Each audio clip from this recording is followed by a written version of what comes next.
کیونکہ اسپیکر کا کام تو بولنا کم اور بلوانا زیادہ ہوتا ہے. بہت بولنے والے محاورے بھی بے سوچے سمجھے بول جاتے ہیں. نئے ہاتھ باغ پر ہے نہ پا ہے رکاب میں، حالات کسی کے قابو میں ہیں نہ زبان. کہیں کانپیں ٹانگ رہی ہیں تو کہیں چوڑیاں چٹک رہی ہیں. پرزوں ہی کہ نہیں، بعض اوقات سیاسی رہنماؤں کی چوڑیاں بھی اسی ترکیب سے کس دی جاتی. ویڈیو آگے دیکھنے سے پہلے چینل کو سبسکرائب کریں اور بیل آئیکن پر کلک کریں. آج کے کالم کا عنوان ہے یہ ہری ہری چوڑیاں. گلستان جوہر کراچی سے جناب عمار حسین خان کا مراسلہ ہمارے نام موصول ہوا ہے. لکھتے ہیں، سیاسی ماحول کی گرما گرمی میں ایک خاتون سیاستداں محترمہ شہلا رضا کی زبان سے جب یہ سنا کہ ہم نے چوڑیاں نہیں پہن رکھی تو بڑی ہنسی آئی. سوچا کہ آپ کی توجہ بھی اس طرف مبذول کرائی جائے. ہم سمجھ نہیں پائے کہ عمار خان صاحب نے ہماری توجہ اپنی ہنسی کی طرف مبذول کرائی ہے، محترمہ شہلا رضا کی طرف مبذول کرائی ہے، یا ان کے اس اعلان کی طرف کہ انہوں نے چوڑیاں نہیں پہن رکھی. سو احتیاطاً ہم نے اپنی توجہ تینوں طرف مبذول کر لی. سیدہ شہلا رضا ہمارے صوبہ سندھ میں خواتین کی ترقی کی وزیر ہیں. اہل زبان ہیں، بہت اچھی، بہت بامحاورہ اردو بولتی ہیں اور ماشاءاللہ بہت بولتی ہیں. بولتے بولتے پچھلی سندھ اسمبلی میں ڈپٹی اسپیکر بھی بن گئی تھی. اللہ جانے کیوں؟ کیونکہ اسپیکر کا کام تو بولنا کم اور بلوانا زیادہ ہوتا ہے. ممکن ہے کہ اس وقت کی حکومت نے ان کا یہی توڑ سوچا، مگر خیر. عمار صاحب کی ہنسی کو معمولی ہنسی نہ جانیے، یہ بامحاورہ ہنسی ہے. آج کل تو ایسی ہنسی نصیب والوں ہی کو نصیب ہوتی ہے، صرف انہیں کہ جن کو محاوروں کا مفہوم بھی معلوم ہو. بہت بولنے والے محاورے بھی بے سوچے سمجھے بول جاتے ہیں. جو لوگ سوچ سمجھ کر بولتے ہیں وہ کم ہی بول پاتے ہیں، کیونکہ سارا وقت تو سوچنے اور سمجھنے ہی میں گزر جاتا ہے، بولنے کا موقع ہاتھ سے نکل جاتا ہے. سیاست کے اکھاڑے میں بقول شخص سے بڑی دھبڑ دھونس مچی ہوئی ہے. نئے ہاتھ باغ پر ہے نہ پا ہے رکاب میں، حالات کسی کے قابو میں ہیں نہ زبان. کہیں کانپیں ٹانگ رہی ہیں تو کہیں چوڑیاں چٹک رہی ہیں. ساقی نے کچھ ملا نہ دیا ہو شراب میں.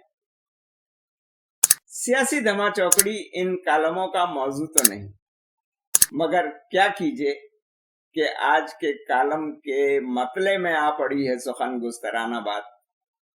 سو یہ بات بتاتے چلیں کہ حضرت مولانا فضل الرحمان مدظ اللہ العالی نے وزیر اعظم عمران خان کو مخاطب کر کے سب سے پہلے یہ بیان دیا تھا کہ عمران خان، ہمیں دھمکیاں مت دو، ہم نے چوڑیاں نہیں پہن رکھی.